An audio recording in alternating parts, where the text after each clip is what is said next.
فوج میں صلاحیت ہے لیکن پولیٹیکل لیڈرشپ کہاں لیک کر رہی ہے سلمان صاحب؟ کیوں اتنی اہلیت نہیں کہ ایک ایشو جو پنپ رہا ہے وہاں پر اس پر قابو پایا جا سکے، لوگوں کو اس طرف جانے سے روکا جا سکے؟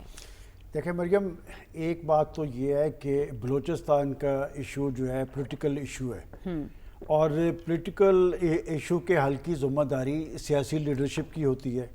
اور کل کے پروگرام میں بھی میں نے آپ کو یہ بات بتائی تھی کہ بات یہ کہ وہاں پر بلوچستان کی لیڈرشپ کوئی پنجاب سے نہیں جاتی یا پختونخوا سے نہیں جاتی، وہاں پر بزنجو، بگٹی، مینگل، رسانی، جام، رنگ، یہ سارے لوگ بس اقتدار رہے ہیں۔ اور جہاں تک وسائل کی بات ہے تو وسائل بھی ممکنہ حد تک انہیں دیے جاتے رہے۔ اب این ایف سی سے پنجاب 11 ارب بلوچستان کو دے رہا ہے، 6 ارب پختونخوا کو دے رہا ہے، اور بڑے بھائی کی حیثیت میں میں سمجھتا ہوں کہ یہ ایک اچھا جیسچر ہے۔ دیکھیں ماضی کے اندر وہ اپنے حصے میں سے دے رہا ہے، اپنے حصے میں سے دے رہا ہے۔ ماضی میں یہ پولیٹیکل ایشو تھا، لیکن اس وقت جو بلوچستان ہے یہ بین الاقوامی پراکسی کا میدان بنا ہوا ہے۔ جیسے ابھی ذکر کیا گیا کہ آخر بلوچستان کے اندر یہ جو دہشت گرد ہیں ان کے پاس جو اسلحہ نظر آ رہا ہے بڑا جدید اسلحہ ہے، فنڈنگ ان کے پاس پوری ہے، جو حملہ کرنے والے تھے وہ ایک وردی لیکن میں تھے۔ پوائنٹ یہ وہاں کی سیاسی قیادت کو ادراک ہے اس بات کا، کیونکہ سرفراز بگٹی صاحب کہہ رہے تھے کہ کوئی سیاسی مسئلہ نہیں ہے یہاں پر۔ وہ ہر چیف منسٹر یہی بات کہتا ہے۔ میں سرفراز بگٹی صاحب کے کچھ بیانات بتاتا ہوں جب وہ حکومت میں نہیں تھے۔ مسئلہ یہ ہے کہ جب آپ حکومت میں ہوں، کل بھی بات ہوئی تھی، اختر مینگل صاحب چیف منسٹر نہیں رہے، اختر مینگل صاحب کے والد محترم بھی چیف منسٹر رہے ہیں، یہ سارے چیف منسٹر ہیں جن کی ہم بات کرتے ہیں۔ جب آپ کو وسائل پورے ملتے ہیں، ہمارے میر ظفر اللہ خان جمالی صاحب پرائم منسٹر رہے ہیں بلوچستان سے، تو بلوچستان کے اندر جو لیڈرشپ موجود ہے بنیادی ذمہ داری ان کی تھی۔ اب میں جو بات کرنا چاہ رہا ہوں، دیکھیں یہ جو ایک میدان بنا ہوا ہے پراکسیز کا، اور وہاں پر یہ بارڈر لگتا ہے افغانستان کے ساتھ، اور ہمیں اس پہ کھل کے بات کرنی چاہیے۔ دیکھیں دہشت گردی کے خلاف عالمی جنگ پاکستانی فوج نے جیت کے دکھائی ہے۔ دنیا کا کوئی ایسا ملک نہیں جو ہماری فوج کی خدمات کو سراہتا نظر نہیں آتا تھا، یہاں تک کہ جب افغانستان سے نکلنے کا مرحلہ آیا تو امریکی افواج کو بھی پاکستانی افواج میں نے وہاں سے نکالا۔ اور یہ بات اگر تو مسئلہ صرف فوج کی حد تک ہو، فوج نے تو اپنا کام کر رہا ہے، جب تک آپ مسئلے کا سیاسی حل نہیں نکالیں گے۔ مشرقی پاکستان میں کیا ہوا تھا؟ مشرقی پاکستان میں امن بحال کر دیا تھا، سیاسی عمل آگے نہیں چلا تھا، تو لہٰذا گیند پولیٹیکل لیڈرشپ کی کورٹ میں ہے، ذمہ داری انہیں لینی چاہیے بلوچ لیڈرشپ کو۔ اگر پاکستان کا پرائم منسٹر جا کے وہاں پر یہ بات کرتا نظر آتا ہے، سٹیک ہولڈرز کو اعتماد میں لے کے کہتا ہے کہ بلوچستان کی ترقی پاکستان کی ترقی ہے، اور مریم میں بڑا یکسو ہوں کہ بلوچستان پاکستان کا معاشی مستقبل ہے، بلوچستان قدرتی معدنیات سے مالا مال ہے۔ آج کیوں نظر ہے دنیا کی ساروں کی بلوچ لیڈرشپ جو پاکستان سے باہر بیٹھ کر فوج کے خلاف پروپیگنڈا کر رہی ہے؟ فوج کے خلاف پروپیگنڈا کیوں ہوتا ہے؟ میں ایک سوال اٹھاتا ہوں کہ ہم کہتے ہیں کہ ہمارا دشمن پاکستان کو غیر مستحکم کرنا چاہتا ہے، تو وہ دشمن آپ کے سیکورٹی اداروں کو ٹارگٹ کیوں کرتا ہے؟ اس لیے کہ سب سے بڑی رکاوٹ پاکستان کی فوج ہے پاکستان کو غیر مستحکم کرنے میں۔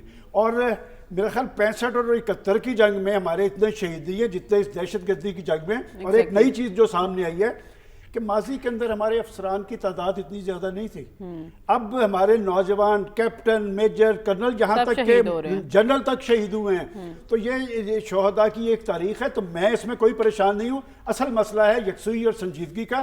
اگر اسلام آباد اور پنڈی یکسو ہیں کہ ہم نے دہشت گردی کے سانپ کچلنا ہے، تو پھر بلوچستان کے مسائل کے سیاسی حل کے لیے ان سب کو وہاں میدان میں آنا چاہیے جن کے میں نے نام لیے ہیں، جن کی اولادیں بھی برسکدار آتی ہیں، آپ کے پاس وسائل بھی پورے ہیں۔ میں پوچھتا ہوں کہ اگر پنجاب کے اندر پنجاب کی لیڈرشپ کارکردگی کے میدان میں مقابلہ کرتی ہے تو پھر وہ بھی بتائیں کہ جو وہاں پر چیف منسٹر رہے ہیں کہ ان کے دور کے اندر بلوچستان کے اندر کیوں ترقی نہیں ہوئی۔ اور یہ بھی میں بات بتاتا چلو، بات ہمیں کھل کے کرنی چاہیے کہ ان کے اراکین اسمبلی سارے کے سارے اقتدار میں ہوتے ہیں۔ 50 کی اسمبلی تھی تو 50 کے 50 ہی وزیر۔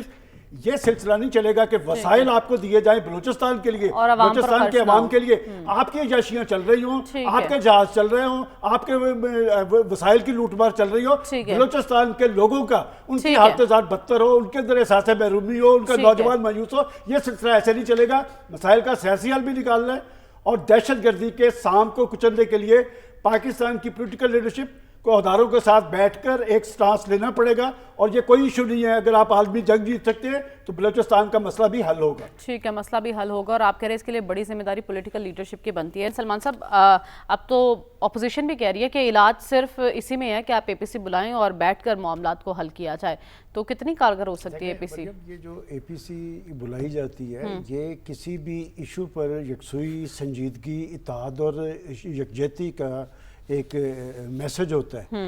کوئی آپ کی پولیٹیکل فورسز نے بارڈر پہ جا کے نہیں لڑنا، لیکن بات یہ کہ فوج وہی فتح یاب ہوتی ہے جس کے پیچھے قوم کھڑی ہوتی ہے، قوم یکسو ہوتی ہے، قوم سنجیدہ ہوتی ہے۔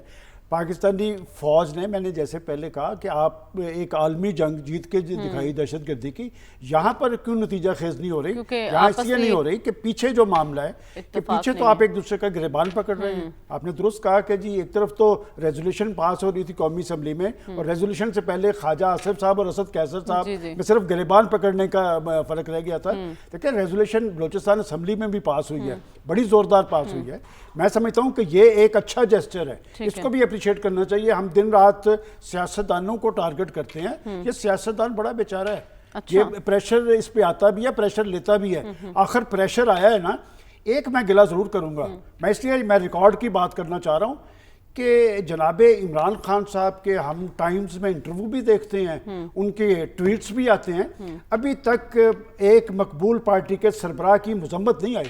اچھا، آپ مجھے بتا دیں ریکارڈ پہ، لیکن chairman P T I P T I نے پہلے دن اور بات کی ہے، بیرسٹر گوہر نے بہت اچھی بات کی ہے کل، دیکھیں میں پہلے بھی اس دن بھی میں نے یہ بات کی تھی کہ وہ ایک سینسیبل آدمی ہے، وہ اس کی سوچ اور اپروچ پاکستانی ہے، اور کل بھی انہوں نے کہا کہ یہ ہم اس کی نہ صرف مذمت کرتے ہیں، مل بیٹھنا چاہیے، مل بیٹھ کے اس کا حل تلاش کرنا چاہیے۔ تیاری کر رہی ہے، عمران خان صاحب کی مذمت نہیں آئی، حکومت کی بتائیے مجھے، وہ تیاری کر رہی ہے اے پی سی بلانے کی؟ آج بھی پرائم منسٹر صاحب نے غالباً اسفندیار ولی صاحب کے بیٹے سے رابطہ کیا ہے، دیگر پولیٹیکل پارٹی سے بھی رابطہ کر رہے ہیں، تو یہ تیاری سے اے پی سی ہونی چاہیے، اور یہ اے پی سی تبھی نتیجہ خیز ہوگی کہ اس کے پیچھے ایک جذبہ، ایک ولولہ، ایک سوچ اور ایک اپروچ، اور خاص طور پہ بلوچستان کے ایشو کے حوالے سے میں سمجھتا ہوں کہ اتنی زیادہ تشویش، مجھے نہیں پتا کہ بلوچستان کے اندر ہے یا نہیں ہے، پنجاب کے ہر گھر اور دکان پہ یہ ڈسکس ہو رہا ہے، بلوچستان جلتا ہے تو پاکستان جلتا ہے۔ تو بات یہ کہ جب یہ تحریک قوم کے اندر پیدا ہو تو پھر پاکستان کی پولیٹیکل لیڈرشپ کو میچورٹی ظاہر کرتے ہوئے یکسو ہونا چاہیے، سنجیدہ ہونا چاہیے،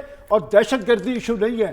آپ کی فوج ان کا سر توڑ کے رکھ دے گی، لیکن پیچھے ایک ول ہونی چاہیے، اور اگر پاکستان کی پولیٹیکل پارٹیز یکسو ہوں گی تو یقیناً بلوچستان کا مسئلہ بھی حل ہوگا، اور دہشت گردی کے سانپ کا سر بھی کچلا جائے گا۔